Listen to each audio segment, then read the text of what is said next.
நம்ம அவினாசி இந்த கோயில் தெரியாத ஆளே இருக்க மாட்டாங்க. ஸ்ரீ ஆகாசராயர் திருக்கோயிலுங்க. இந்த கோயிலுக்கு இன்னொரு பேர் இருக்குதுங்க, ராயங்கோயில்னு சொல்லுவாங்க. இந்த கோயிலுக்கு நம்ம இன்றைக்கி விசிட் பண்ண வந்திருக்கிறோங்க. இந்த கோயிலுக்கு நம்ம அவினாசி கோயிலுக்கு ஒரு லிங்க் இருக்குதுங்க. இந்த கோயிலில் மண் சிலை செஞ்சு வச்சுட்டு அதாங்க நம்ம கோயிலில் தேர் இழுக்க ஆரம்பிப்பாங்க. அந்தளவுக்கு கொஞ்சம் ஃபேமஸான கோயிலுங்க இது. உள்ளே போய் பார்த்தாங்க, கோயில் வேலை கொஞ்சம் நடந்துட்டு இருந்துச்சு. அது மட்டும் இல்லைங்க, இங்கே வேடுதல் வச்சு கடாயை வெட்டி விருந்து வழக்கு மண்டபம் கூட இருக்குதுங்க. மட்டும் இல்லைங்க, இந்த பில்லி சூனியம் ஏவல் இந்த மாதிரி இதுக்கெல்லாம் இங்கே கொஞ்சம் பரிகாரம்லாம் பண்ணுவாங்க.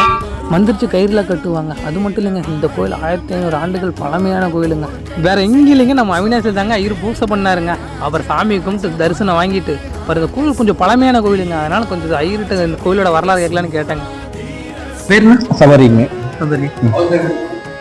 சரி. நான் இந்த கோயிலை பற்றி கொஞ்சம் சொன்னேன் அண்ணா. இது வந்து ரொம்ப பெரிய கோவிலுங்க, பிரசித்தி பெற்ற கோவிலில் இதுவும் ஒன்று.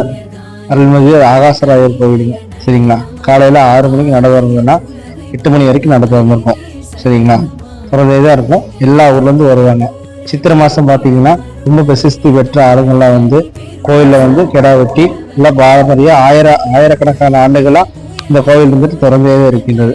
புரியுதுங்கண்ணா? அதனால தான் வந்துட்டு பார்த்தீங்கன்னா எல்லா நிகழ்ச்சியும் எல்லாருமே வந்து கலந்துப்பாங்க. பல ஊர்லேருந்து சிஎம் எல்லாருமே வந்திருக்காங்க இந்த கோயிலுக்கு வந்துட்டுங்க. அதனால தாங்கண்ணா. இந்த கோயில் எத்தனை வருஷம் பழமையானது? 1500 ஆண்டுக்கு மேலே ஆயிடுச்சு. கிடா வெட்டதெல்லாம் பற்றி சொல்லுங்க. சித்திரை மாதம் பார்த்தீங்கன்னா எல்லா நாளுமே எல்லா நேரமும் கிடா வெட்டுதாங்க. சரிங்களா? சித்திரை மாதம் ஃபுல்லாக திருவிழா தாங்கண்ணா. குதிரை எடுத்துகிட்டு வர்றது, ஒவ்வொரு ஊர்லேருந்து ஒவ்வொரு குதிரை எடுத்துகிட்டு வர்றது, எல்லா நாளும் அபிஷேகம் நடக்கும். 100 கணக்கான பேர் அபிஷேகம் பண்ணுவாங்க. அதான் ஒவ்வொருத்தர் வேண்டுதலுக்கோசரம் வந்து எல்லாரும் மண் குதிரை வேண்டி இந்த மாதிரி செஞ்சு வச்சிருந்தா பாரம்பரியமா இதை வந்து செஞ்சுட்டு இருக்காங்க.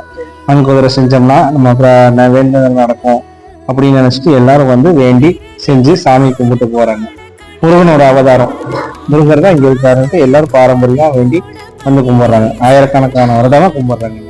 இந்த கோயில பாத்தீங்கன்னா எது எந்திரம் அடிவாரது இருக்கு. குழந்தைகள் வந்து பெரியவங்க வரைக்கும் வேண்டிட்டு போனாங்கன்னா வேண்டுதலை பெறதான் இந்த கோவில்.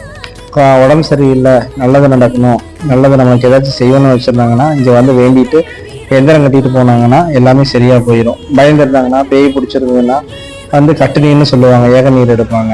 அது வந்து எடுத்தாங்கன்னா கோயிலை சுற்றி எடுத்துட்டு வந்தாங்கன்னா அதுக்கப்புறம் பார்த்தீங்கன்னா அதுவும் சரியா போயிடும். எல்லாமே வேண்டுதலை தருவாருங்க. அதுதான் எந்திரமும் கட்டுநீரும் இந்த கோயில ரொம்ப பிரசித்தி பெற்று இருக்குங்கண்ணா. அதாங்கண்ணா. அவ்வளோ. அவினாசி ஃபால்டன்ஸை ஃபாலோ பண்ணுங்க.